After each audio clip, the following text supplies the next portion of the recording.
Hello बच्चों, again welcome to my YouTube channel grow nursing. तो आप लोगों के कमेंट्स आ रहे थे कि मैम प्लीज़ एक फास्ट रिवीजन करा दीजिए माइक्रोबायोलॉजी का, ठीक है, जिसमें हमारी कंप्लीट माइक्रोबायोलॉजी एक ही क्लास में कंप्लीट हो जाए। ठीक है, तो आज हम देख रहे हैं माइक्रोबायोलॉजी का फास्ट रिवीजन, जो आपके लिए बहुत इंपॉर्टेंट होगा किसी भी नर्सिंग कॉम्पिटिटिव एग्जाम्स या फिर यूनिवर्सिटी एग्जाम्स के लिए। तो फर्स्टली हम इसमें इंट्रोडक्शन देखते हैं। तो जो माइक्रोबायोलॉजी जो वर्ड है वो तीन वर्ड से मिलकर बना है। First is micro, second is bio and third is logy. ठीक है, जिसमें जो माइक्रो वर्ड है इसका मीन्स होता है सूक्ष्म। क्या होता है? सूक्ष्म, जिसको हम बोलते हैं स्मॉल थिंग्स। एंड बायो का मीन्स क्या होता है? लिविंग। ठीक है, एंड जो हमारा लॉजी वर्ड होता है इसका मीनिंग होता है स्टडी। तो ऐसी स्टडी जो किसी लिविंग माइक्रो ऑर्गेनिज्म या सूक्ष्म जीव के लिए की जाती है, डेट इज को माइक्रोबायोलॉजी। ठीक है, जिनको हम अपनी नेक्ड आई के थ्रू नहीं देख सकते। ठीक है, ऐसे यहाँ हमारे जैसे लाइक बैक्टीरिया, वायरस होते हैं, इनको हम विदाउट माइक्रोस्कोप्स हम इनको विजुअल नहीं कर सकते। ठीक है, इनके लिए हमें क्या करना होता है? माइक्रोस्कोप की हेल्प लेनी होती है। ठीक है, तो इन वायरस, बैक्टीरिया और जो भी हमारे सूक्ष्म जीव या फिर बोल सकते हैं माइक्रो ऑर्गेनिज्म होते हैं, उनकी स्टडी करने को हम क्या बोलते हैं? माइक्रोबायोलॉजी। ठीक है, नेक्स्ट इसमें सेकंड क्वेश्चन यहाँ से आता है कि who is the father of microbiology. तो कौन है इसके फादर? फादर कौन है? Lewis pasture.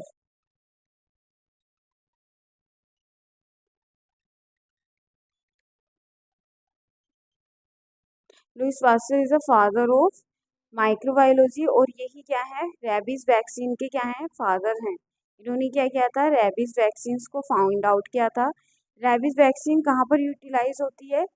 जब क्या होता है, किसी भी डॉग बाइट के कारण नेग्रीज बॉडी के अंदर एंटर कर जाती है, तो उसके कारण क्या होता है?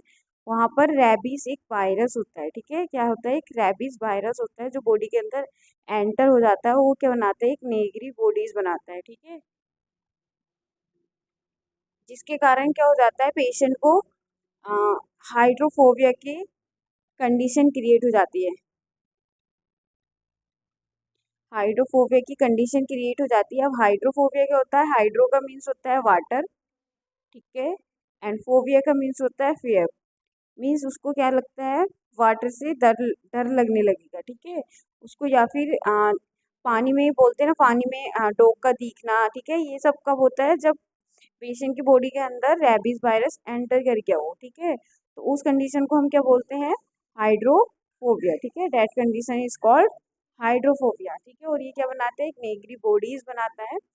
सेकंड थिंग्स यहाँ से पूछा जाता है कि जो लुईस पास्चर्स हैं, इन्होंने क्या किया था? जो वैक्सीन की जो टर्म है, ठीक है, जो वैक्सीन की जो टर्म है, ये किसने दी थी? हमारे लुईस पास्चर ने। तो वैक्सीन, कभी कभी क्वेश्चन पूछ लेते हैं कि who is coined the vaccine term, तो that is a Louis Pasteur. ठीक है, नेक्स्ट इसमें जो लुईस पास्चर का एक और काम था, इन्होंने क्या किया था? जो हमारी लाइव वैक्सीन्स होती हैं उसके ये फाउंडर्स हैं। ठीक है, लाइव वैक्सीन के फाउंडर्स कौन है? Lewis pasture. तो यहाँ से कितने क्वेश्चंस बन गए कि एक तो माइक्रोबायोलॉजी क्या होता है, second is father of microbiology Lewis pasture. और लुईस पास्चर ने क्या क्या किया था? एक तो वैक्सीन टर्म को फाइंड आउट किया था, जिसमें से उन्होंने लाइव वैक्सीन्स को कॉइन किया था, एंड रेबीज वैक्सीन इन्होंने बनाई थी। ठीक है, यहाँ से तीन क्वेश्चंस बन गए। एंड रेबीज वैक्सीन के बारे में मैंने आपको बता दिया। इसमें क्या होता है? रेबीज नाम का एक वायरस होता है जो डॉग के सलाइवा में पाया जाता है, जो हमारी बॉडी में एंटर करते ही क्या बनाता है? नेग्रीज बॉडी बनाता है, जिसके कारण पेशेंट को क्या हो जाता है? हाइड्रोफोबिया हो जाता है। ठीक है, नेक्स्ट इसमें आता है father of bacteriology. Next question is father of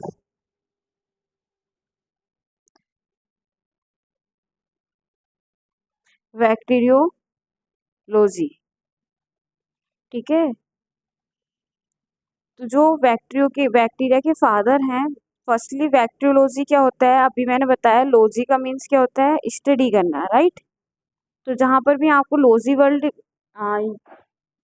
दिखता है, दैट मीन्स आपके माइंड में एक ठोस आ जाना चाहिए कि लॉजी मीन्स यहाँ पर स्टडी हो रही है। अब लॉजी से आगे जो वर्ड यूज किए जाते हैं डेट मीन्स उसके बारे में हमें यहाँ क्या करनी है, स्टडी करनी है। अब यहाँ बैक्टीरिया है तो डेट मीन्स बैक्टीरिया के बारे में स्टडी करनी है। अगर यहाँ पर वायरस होता तो डेट मीन्स वायरस के बारे में स्टडी करनी है। ठीक है, तो ये आपको थोड़ा देखना होता है। ठीक है, उसके बाद हम देख लेते हैं फादर ऑफ बैक्टीरियोलॉजी। तो फादर ऑफ बैक्टीरियोलॉजी है हमारे रॉबर्ट कोच। कौन है? Robert Koch. अब रॉबर्ट कोच के बारे में देख लेते हैं, इन्होंने क्या क्या किया था। इन्होंने क्या किया था, जो हमारे एंथ्रेक्स एंड बेसिलाइस हैं उनकी स्टडी की थी। सेकंड इज जो हमारा ट्यूबरक्लोसिस है उसकी स्टडी भी किसने की थी? रॉबर्ट कोच ने की थी। एंड विब्रो कोल्ड्रा की जो स्टडी की थी वो भी हमारी किसने की थी? रॉबर्ट कोच ने। ठीक है, तो ये था रोबोट कोच के बारे में। नेक्स्ट हमारा आता है who is the father of, next question is microbiology में who is the father of immunology. Next question is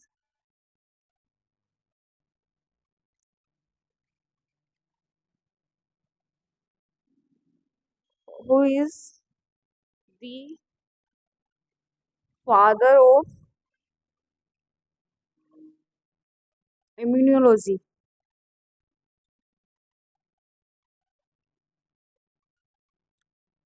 तो कौन है?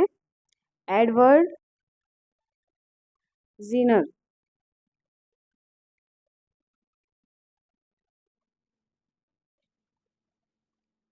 Edward Jenner is the father of immunology और इन्होंने क्या किया था? फर्स्ट वैक्सीन फाउंड की थी और उस वैक्सीन का क्या नाम था? हमारा स्मॉल पॉक्स। ठीक है, फर्स्ट वैक्सीन इन्होंने बनाई थी और वो कौन सी बनाई थी? Small pox.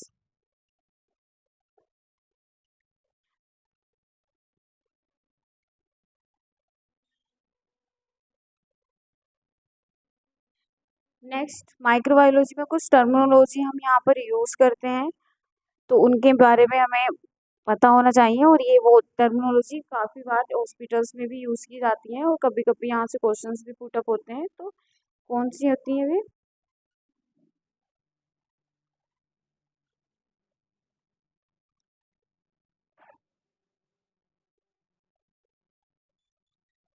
First one is septic. Second terminology is sepsis. Third terminology is asepsis and fourth terminology is antiseptic. अब हम इन फोर टर्मिनोलॉजी के बारे में देख लेते हैं।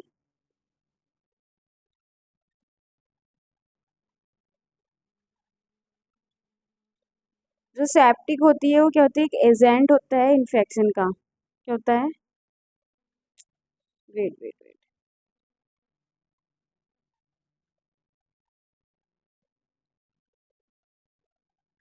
एन एजेंट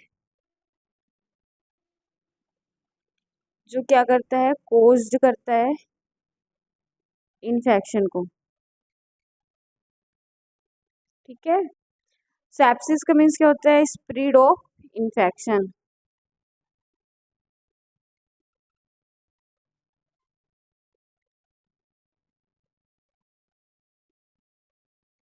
नेक्स्ट आता है एसेप्सिस। एसेप्सिस का मीन्स क्या होता है? Prevent spread of infection.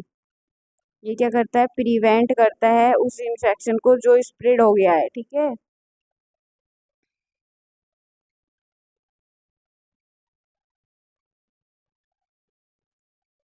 Next है एंटीसेप्टिक। तो एंटीसेप्टिक क्या है? एक सॉल्यूशन होता है। क्या होता है? सॉल्यूशन होता है जो क्या कहता है? विच प्रिवेंट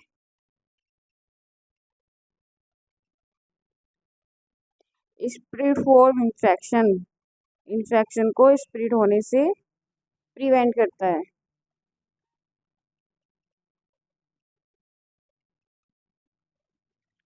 ठीक है,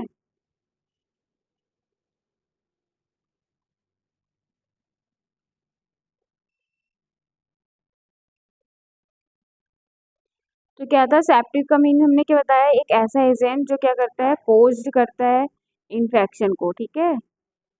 नेक्स्ट हमने बताया कि सेप्सिस का मीन्स क्या होता है, सेप्सिस का मीन्स स्प्रेड ऑफ इन्फेक्शन, इसमें इन्फेक्शन क्या होता है, स्प्रेड होता है। एसेप्सिस का मीन्स क्या है, प्रिवेंट स्प्रेड ऑफ इन्फेक्शन, ये क्या करता है, प्रिवेंट करता है किसी भी इन्फेक्शन को स्प्रेड होने, फैलने में, राइट। स्प्रेड का मीन्स होता है यहाँ फैलना।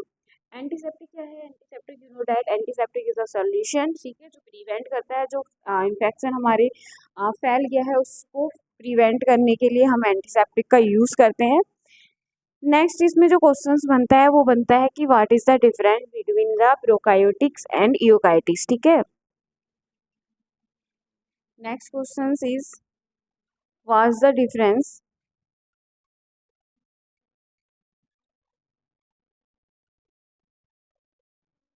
बिटवीन प्रोकायोटिक्स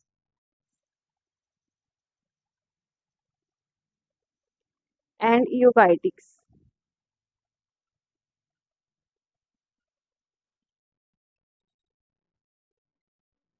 तो बहुत से लोग इसमें बहुत ज़्यादा कंफ्यूज होते हैं, तो आज हम कंफ्यूजन दूर करते हैं। फर्स्ट एक साइड हम देखते हैं प्रोकायोटिक्स क्या होते हैं, दूसरी साइड हम देखते हैं यूकार्योटिक्स क्या होते हैं, ठीक है। फर्स्टली एक तरफ हम क्या देखते हैं, प्रोकायोटिक्स, एंड सेकंड तरफ इज यूकार्योटिक, ठीक है। तो जो हमारे प्रोकायोटिक्स होते हैं, फर्स्टली जो प्रोकायोटिक और यूकार्योटिक होते हैं, ये टाइप के बैक्टीरियाज होते हैं, ठीक है।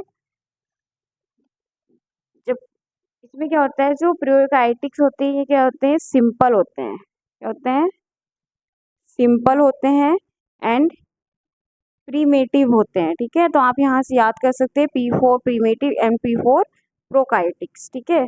अब सिंपल होते हैं, इसमें क्या होता है, जो हमारा न्यूक्लियस होता है वो क्या रहता है, अपसेंट रहता है, ठीक है। And mitochondria also absent, but mitochondria also absent, but जो हमारे यूकार्योटिक बैक्टीरिया होते हैं इसमें क्या होता है, जस्ट अपोजिट होता है। ये क्या होते हैं, ये कॉम्प्लेक्स होते हैं, ठीक है। एंड इसमें जो न्यूक्लियस होता है हमारा वो क्या होता है, प्रेजेंट होता है। एंड जो माइटोकॉन्ड्रिया होता है दैट इज ऑल्सो प्रेजेंट।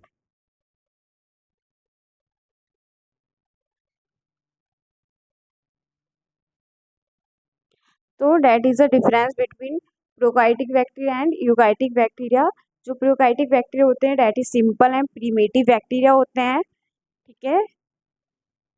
ये क्या होते हैं, सिंपल एंड प्रीमेटिव, ठीक है। आप यहाँ से याद कर सकते हो P4 primitive and P4 prokaryotics, ठीक है। और जो न्यूक्लियस होता है वो क्या होता है, इसमें अपसेंट होता है and mitochondria also absent. But जो यूकार्योटिक्स होते हैं that is complex, nucleus present होता है and mitochondria also present, that is the difference between prokaryotic and eukaryotic. I hope आप लोगों को इनका डिफरेंस समझ आया होगा, ठीक है। यहीं से क्वेश्चन पूछे जाते हैं कि न्यूक्लियस किस में प्रेजेंट होता है और किस में एब्सेंट होता है, तो आप यहाँ से बता सकते हो, ठीक है। नेक्स्ट जो अब हम बैक्टीरिया के बारे में अगर स्टडी कर रहे हैं तो एक बार बैक्टीरिया का हम देख लेते हैं, बैक्टीरिया में क्या क्या फाइंड आउट होता है। तो जो बैक्टीरिया होता है वो, उसमें क्या क्या होता है, एक तो उसमें सेल वॉल्स पाई जाती हैं, राइट।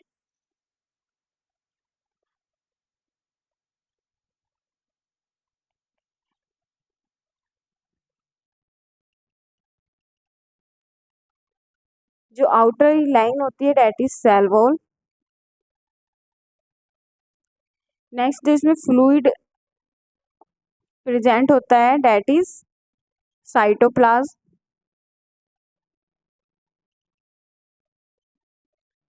ठीक है। एक इसमें जो इनर वाली लेयर होती है that is cell membrane.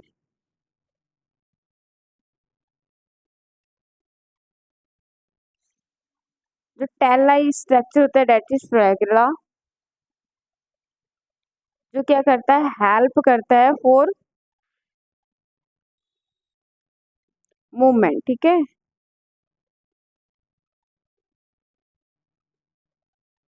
Next जो इसमें मिड में जो पॉइंट है डेट इज यहाँ पे क्या होते हैं, न्यूक्लियस होता है। न्यूक्लियस में टू टाइप के होते हैं, डीएनए एंड आरएनए। डीएनए क्या होता है, deoxy ribonucleic acid. RNA ribonucleic acid. DNA क्या होता है, डबल स्टैंडर्ड होता है, ठीक है। डीएनए क्या होता है, that is double standard. And RNA क्या होता है, सिंगल स्टैंडर्ड।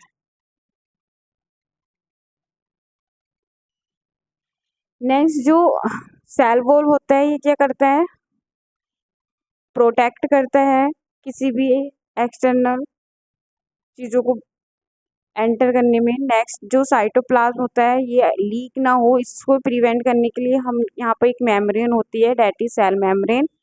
नेक्स्ट जो इसमें फ्लूइड लाइक जो कंटेंट होता है, डेट इज साइटोप्लाज्म, ठीक है। साइटोप्लाज्म क्या होता है,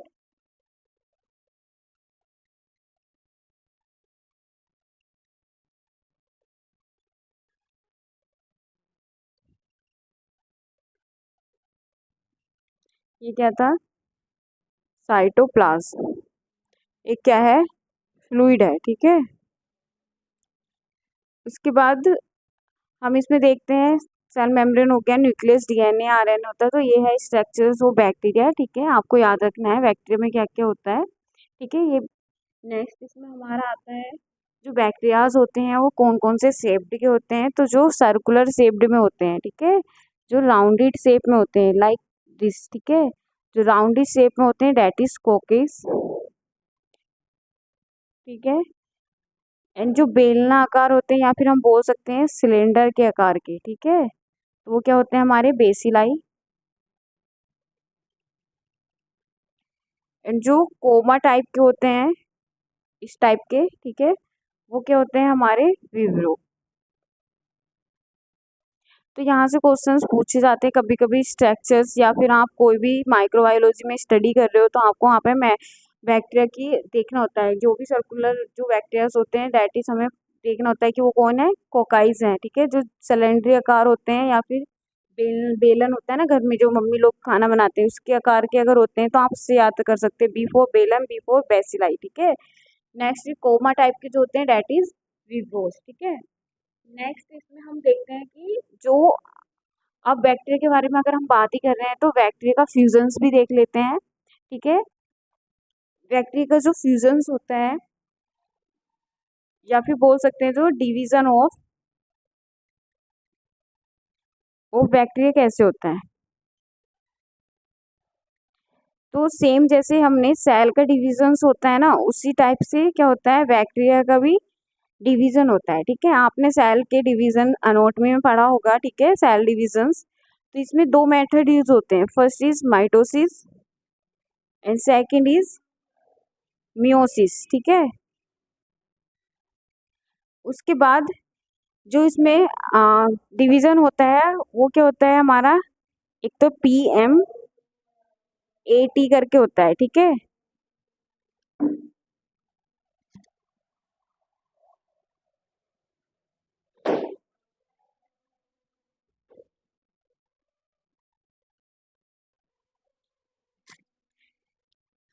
सॉरी गाइस, हाँ, तो क्या देख रहे थे हम, PMAT, P4 जो डिवीजन होता है सेल का, इसमें कौन कौन सी फेस आती है, P आती है, M आती है, A आती है और T आती है, ठीक है। PMAT से आप इसको याद कर सकते हैं। P4 क्या होता है, प्रोफेस, एक इसमें क्या होती है, प्रोफेस होती है। सेकंड इज मेटाफेस होती है।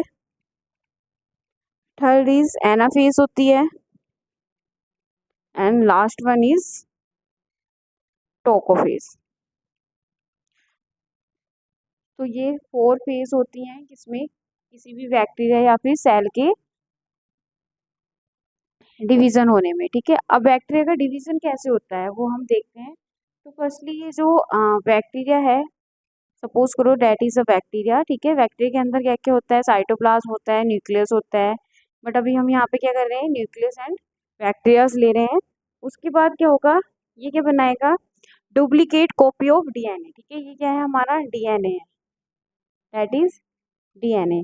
अब यहाँ पर क्या बनेगा, एक डुप्लीकेट कॉपी बनेगी किसकी, डीएनए की। Duplicate copy means like same इसी की तरह बन गई, that is duplicate copy of DNA.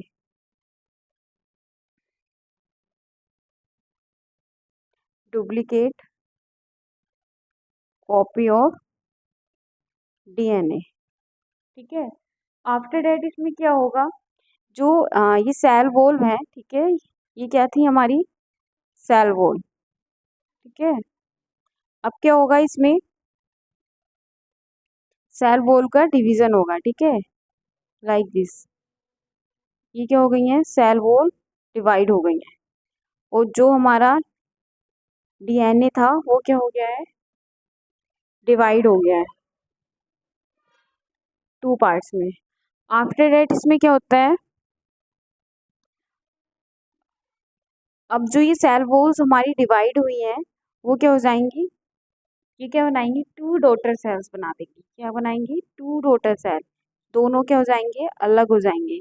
ये अपनी एक सेल बनाएगा और this one is also make a cell, तो इनको हम बोलते हैं टू डॉटर सेल।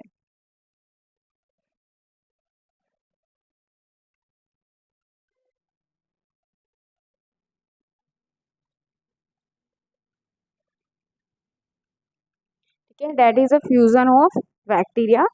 ठीक है, अभी जो प्रोसेस है इसको हम क्या बोलते हैं, ठीक है, इसको बोलते हैं हम बाइनरी फ्यूजन्स। क्या बोलते हैं, यहाँ से क्वेश्चन पूछा जाता है तो उसको क्या बोलते हैं, बाइनरी फ्यूजन।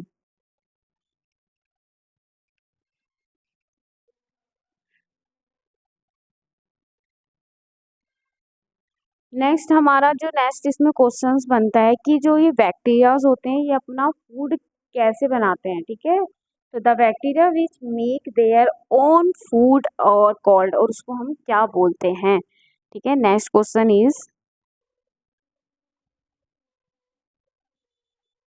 बैक्टीरिया के बारे में हम कंप्लीटली स्टडी कर रहे हैं, तो ऐसे बैक्टीरिया, दी बैक्टीरिया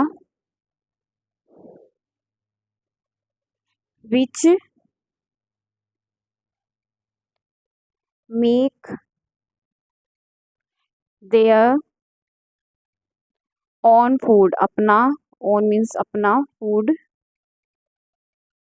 और कॉल्ड, उसको हम क्या बोलते हैं। तो बैक्टीरिया टू टाइप से फूड बनाता है, ठीक है, वो क्या क्या होता है वो अब हम देखते हैं। तो फर्स्टली बैक्टीरिया में, ये है हमारा बैक्टीरिया, ये क्या करता है, टू टाइप से फूड बनाता है, ठीक है। एक तो ऑटोट्रोफिस बोलते हैं, सेकंड को क्या बोलते हैं, हेट्रोट्रोफिस। 10th क्लास में आपने पढ़ा होगा, ठीक है। फर्स्ट इज ऑटोट्रोफिस,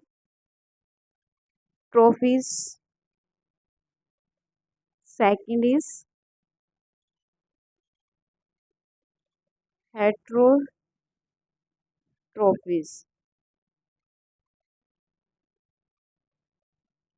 तो ऐसे बैक्टीरिया जो अपना फूड खुद से बनाते हैं, ठीक है, which bacteria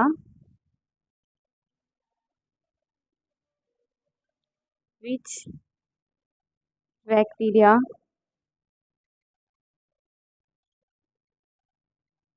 make on food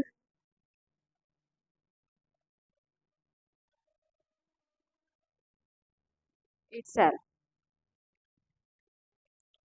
that is autotrophics bacteria. और ये भी फॉर द टू टाइप के होते हैं, कितने टाइप के, टू टाइप के। फर्स्ट इज फोटोट्रोफिस, फोटोट्रोफिस का एग्जांपल है सनलाइट, क्या है, example is sunlight. And second is chemotrophs, जिसमें हम किसी भी केमिकल का यूज करके हम क्या बनाते हैं, फूड बनाते हैं। एग्जाम्पल हो गया हमारा कार्बन डाइऑक्साइड, ठीक है, या फिर कोई भी केमिकल। नेक्स्ट हमारा इसमें आता है हेट्रोट्रोफिस, तो ऐसे बैक्टीरिया जो क्या होते हैं, डिपेंड होते हैं, डिपेंड्स ऑन अदर, जो दूसरों पर डिपेंड होते हैं, ठीक है। और वो कौन से बैक्टीरिया होते हैं, most of pathological micro organism.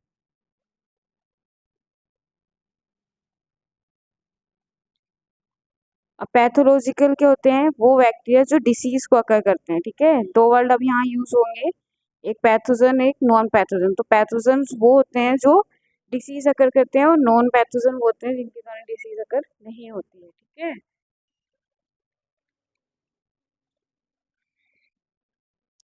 Next इसमें क्या आता है, हमारी दो टर्मिनोलॉजी और यूज होती हैं, ठीक है।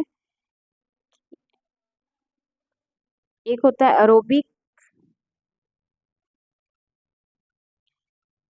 सेकंड होती है हमारी एनारोबिक, एंड थर्ड है हमारी कैप्नोफिलिक।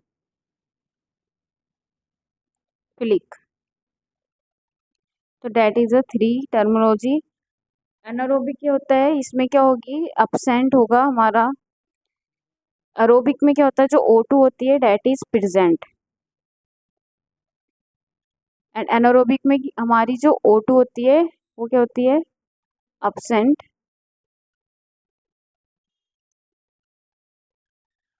जिसमें कार्बन डाइऑक्साइड एक्सिस हो जाती है, उसको हम क्या होते हैं, कैप्नोफिलिक, ठीक है। क्योंकि कार्बन डाइऑक्साइड को हम किससे डिनोट करते हैं, कैप्नो से, ठीक है। उसके बाद आता है कि ऐसा, इसके अंदर फिर एक मेथड आता है कि वो कौन सा मेथड है जो फ्री फ्रॉम कर देता है बैक्टीरिया वायरस को, तो दैट इज स्टरलाइजेशन। तो यहाँ पर हम टॉपिक पढ़ते हैं स्टरलाइजेशन।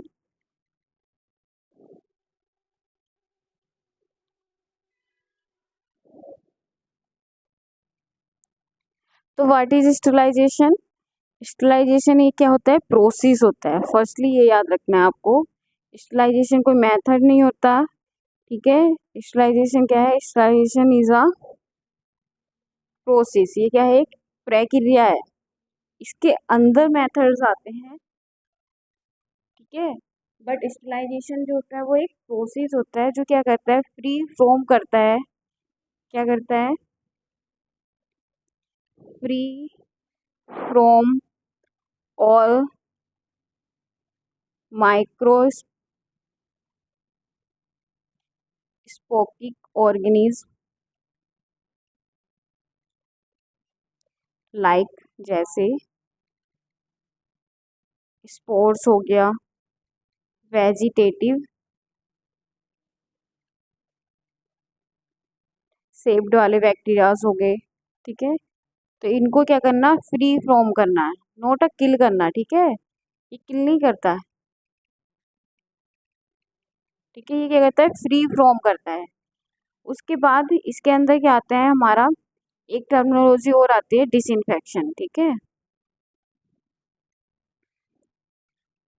डिसइंफेक्शन क्या होता है,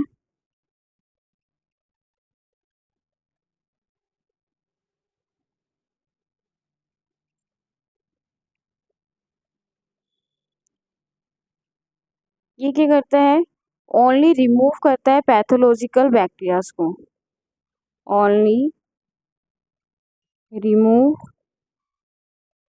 पैथोलॉजिकल बैक्टीरिया, ठीक है। नेक्स्ट इसमें हम देखते हैं जो स्टरलाइजेशन होता है, इसके अंदर दो मेथड जो हैं वो बहुत इंपॉर्टेंट है। First is autoclaving and second is hot air oven. तो हम इसके कुछ इंपॉर्टेंट पॉइंट बता देते हैं। एक्सप्लेनेशन मेरी लास्ट प्रीवियस मैंने एक वीडियोस बनाई है, उसमें मैंने ऑटोक्लेविंग और हॉट एयर ओवन एक्सप्लेनेशन के साथ समझाया है, तो आप वो वीडियो देख लीजिए। बट यहाँ पर जो ये है फास्ट रिवीजन चल रहा है माइक्रोबायोलॉजी का, तो इसमें हम कुछ जो इम्पोर्टेंस पॉइंट है वो ही हम यहाँ इंक्लूड कर रहे हैं। तो फर्स्टली अब हम इसमें डिफरेंस देख लेते हैं। एक तरफ लिखते हैं हॉट एयर ओवन, ठीक है, method, and second side is autoclaving. Firstly जो इनमें डिफरेंस होता है वो ये पूछा जाता है कि which method is dry heat and कौन सा मेथड हमारे मॉइस्ट हीट से बिलोंग करता है। तो होट होट मीन्स ड्राई होगी कोई चीज़ भी, तो ये होता है हमारा ड्राई मेथड, ठीक है, and that is moist method. First question यहीं से पूछा जाता है। सेकंड और क्या पूछा जाता है कि इसमें कितना टेम्परेचर होता है और कितना हमें टाइम के लिए रखना होता है, ठीक है, इंस्ट्रूमेंट्स को। तो हॉट एयर में क्या करते हैं हम, अगर हमने 160 डिग्री सेल्सियस टेम्परेचर रखा है तो कितने टाइम के लिए रखना है, 2 आवर्स के लिए, ठीक है। 170 डिग्री सेल्सियस है फॉर 1 आवर, 180 डिग्री सेल्सियस है फॉर 30 मिनट्स। जैसे जैसे टेम्परेचर बढ़ाओगे वैसे वैसे टाइम इसमें क्या हो जाता है, डिक्रीज होता जाता है, ठीक है, ये याद रखना है। ऑटोक्लेविंग में हम क्या करते हैं, 121 डिग्री सेल्सियस इसका टेम्परेचर लेते हैं फॉर 15 to 20 मिनट्स, ठीक है। एंड जो प्रेशर्स हम इसमें रखते हैं वो कितना रखते हैं,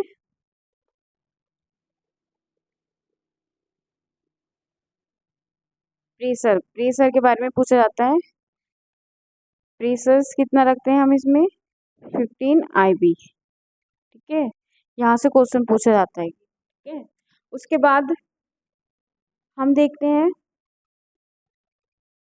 कि जो थर्मामीटर होता है उसको किससे डिसइंफेक्ट किया जाता है, ठीक है। जो थर्मामीटर होता है उसको, यहाँ से क्वेश्चन पूछा गया था लास्ट प्रीवियस ईयर्स वाले क्वेश्चन पेपर देख लेना उठा के, यहाँ से थर्मामीटर के बारे में क्वेश्चन पूछा जाता है कि जो थर्मामीटर होता है उसको किस चीज़ से डिसइंफेक्ट किया जाता है, तो वो क्या होता है हमारा आइसोप्रोपिल एल्कोहल। इसमें क्या होता है, 70% एल्कोहल फाइन मिलती है, ठीक है।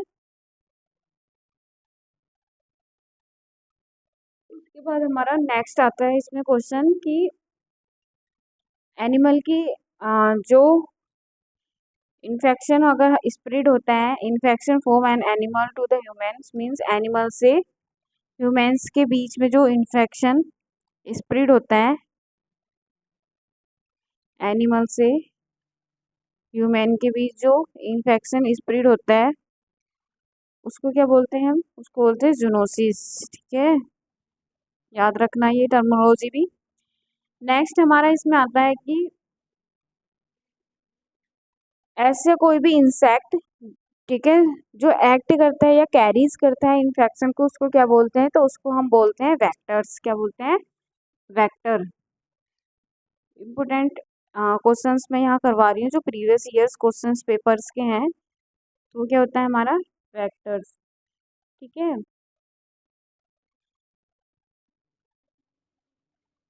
नेक्स्ट इसमें जो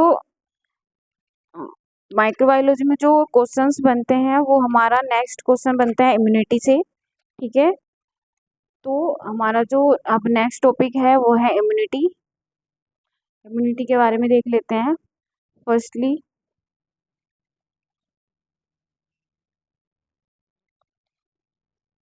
इम्यूनिटी क्या होती है,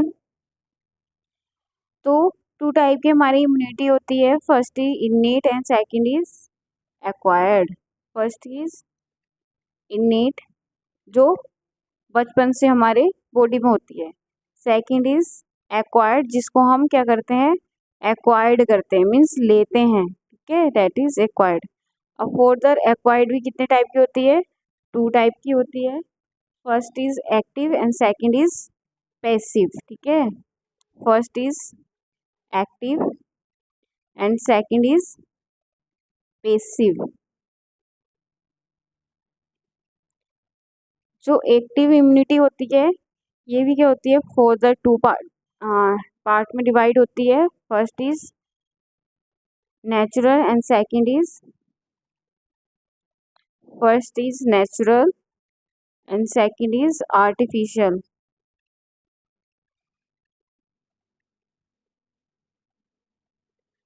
पैसिव भी 2 पार्ट में डिवाइड होती है। फर्स्ट इज नेचुरल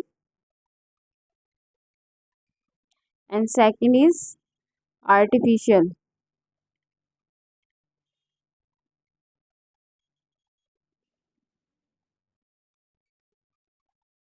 ठीक है, अब इसमें हमारा नेक्स्ट टॉपिक आता है इम्यूनोग्लोबिन्स। ठीक है, कि इसमें कौन कौन से इम्यूनोग्लोबिन्स होते हैं। Next is immunoglobins. तो देयर आर 5 इम्यूनोग्लोबिन्स। कितने होते हैं? 5। कौन कौन से होते हैं? ठीक है, फर्स्टली मैं याद करने का तरीका बता देती हूँ। गेम की स्पेलिंग लिखते हैं GAME। ठीक है, और लास्ट में डी लिख दो। तो 1 2 3 4 5। तो 5 क्या होते हैं? हमारे इम्यूनोग्लोबिन्स होते हैं। एंड इनके आगे क्या कर दो? इम्यूनोग्लोबिन्स की ऐड कर दो। ठीक है, तो डेट इज अ 5 इम्यूनोग्लोबिन्स। जो IgG होता है, ये क्या होता है? क्रॉस कर देता है किसको? प्लासिंटा को। क्रॉस प्लासिंटा। और ये क्या होता है? मोस्ट अवेडेंट होता है, मीन ज्यादा पाया जाता है। ठीक है, नेक्स्ट जो IgA होता है, ये क्या करता है? ये कहाँ पर फाउंड होता है? मिल्क में, टीयर्स में। ठीक है, नेक्स्ट IgM, ये क्या होता है? मैक्रो मैक्रो इम्यूनोग्लोबिन्स होता है, या फिर लार्जेस्ट। Next IgE। IgE क्या है? ये एलर्जी, एलर्जी में मिलता है। ठीक है, और IgD क्या करता है? Contain delta chain. ठीक है, कंटेन डेल्टा चेन। तो यहाँ से बेसिकली क्वेश्चंस पुट अप किए जाते हैं कि आई इम्यूनोग्लोबिन IgI का क्या रोल है। तो IG क्या करती है? ये कहाँ पर फाइंड आउट होती है? ये क्या करती है? क्रॉस कर देती है प्लासिंटा को। यहाँ से क्वेश्चन पूछते हैं कि ऐसी कौन सी इम्यूनोग्लोबिन्स है जो क्रॉस कर देता है प्लासिंटा को। तो डेट इज IgG। ठीक है, और ये क्या होती है? मोस्ट अवेंडेंट। मोस्ट अवेंडेंट का मीन्स होता है कि बहुत ज्यादा पाई जाने वाली। ठीक है, उसके बाद IgA। IgA कहाँ मिलती है? मिल्क में मिलती है, मदर मिल्क एंड टीयर्स में। IgM, ये क्या होती है? मैक्रो होती है, या फिर लार्जेस्ट होती है। Next IgE, E for IG immunoglobulin E and allergy. Next जो IgD होती है, ये क्या है? कंटेन करती है डेल्टा चैन को। ठीक है,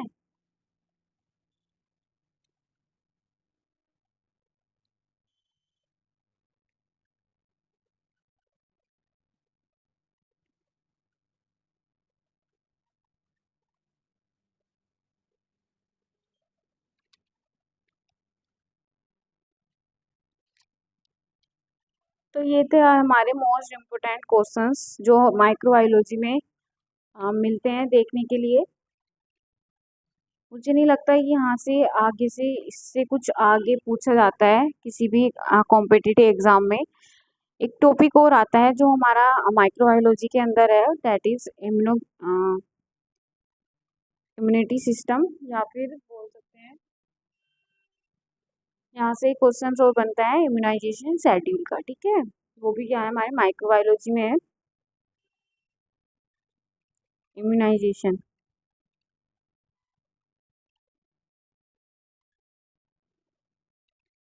तो ये भी आप देख लेना, इसकी इम्यूनाइजेशन शेड्यूल की मैंने एक अलग से वीडियो डाल रखी है, आप वहाँ से देख सकते हैं जाकर। मैंने 3 स्टेज में इसको डिवाइड किया है। फर्स्टली प्रेग्नेंट के टाइम पर कौन कौन सी, प्रेगनेंसी के टाइम पर कौन कौन सी वैक्सीन हम देते हैं, इन्फेंट को कौन कौन सी वैक्सीन देते हैं, एंड चिल्ड्रंस को कौन कौन सी वैक्सीन देते हैं। तो आप वहाँ पर जाकर देख सकते हैं। ठीक है, मैं उस वीडियो का लिंक इस वीडियो में डिस्क्रिप्शन में आपको मेंशन कर दूंगी, तो आप वहाँ पर जाके देख सकते हैं। ठीक है, तो आज का जो हमारा टॉपिक था वो था माइक्रोबायोलॉजी। तो आज हमने माइक्रोबायोलॉजी का कंप्लीटली रिविजन्स किया है, एंड उससे बनने वाले मोस्ट इम्पोर्टेंट क्वेश्चंस जो किसी भी कॉम्पिटिटिव एग्जाम में इजीली आपको मिल जाएंगे। ठीक है, हमने क्या क्या देखा था, एक बार फास्ट रिविजन कर लेते हैं। माइक्रोबायोलॉजी का मीनिंग देखा था। माइक्रोबायोलॉजी 3 वर्ड से मिलकर बना है। First is micro plus logy plus bio plus logy. Micro का मीन्स होता है स्मॉल, थिंग्स, ठीक है। बायो का मीन्स लिविंग एंड लॉजी का मीन्स स्टडी। तो ऐसी स्टडी जो लिविंग माइक्रो ऑर्गेनिज्म के लिए की जाती है, डेट इज माइक्रोबायोलॉजी। ठीक है गाइस। तो हमारे जितना भी माइक्रोबायोलॉजी का सिलेबस होता है बीएससी नर्सिंग, जीएनएम के लिए, वो हमने कंप्लीट कर दिया है। ठीक है। माइक्रोबायोलॉजी की यूनिट वाइज मैंने क्लासेस डाल रखी हैं अपने चैनल पर, तो जिसको देखना है वो जाके अपना माइक्रोबायोलॉजी का सिलेबस कंप्लीट कर सकता है वहाँ से, क्योंकि माइक्रोबायोलॉजी के लेक्चर्स जो होते हैं बहुत कम देखने को मिलते हैं यूनिवर्सिटी में। ठीक है, क्योंकि ये एक्सटर्नल लेक्चर्स होते हैं किसी भी नर्सिंग कॉलेज के लिए। तो आप यहाँ से अपने माइक्रोबायोलॉजी को स्ट्रॉन्ग कर सकते हो। सेकंड गाइस, प्लीज़ सब्सक्राइब कर दिया करो चैनल्स को। आप लोग वीडियो देख लेते हो बट सब्सक्राइब नहीं करते हो, ऐसे इससे क्या होता है, बंदा डिमोटिवेट होता रहता है। और अगर हम इतनी मेहनत कर रहे हैं तो कुछ तो बेनिफिट होना चाहिए ना हम लोगों का भी। फ्री नोट्स मिल रहे हैं आप लोगों को, फ्री क्लासेस मिल रही हैं। ठीक है। तो आज के लिए इतना ही। Thank you so much. Please wait for my next video. Have a nice day.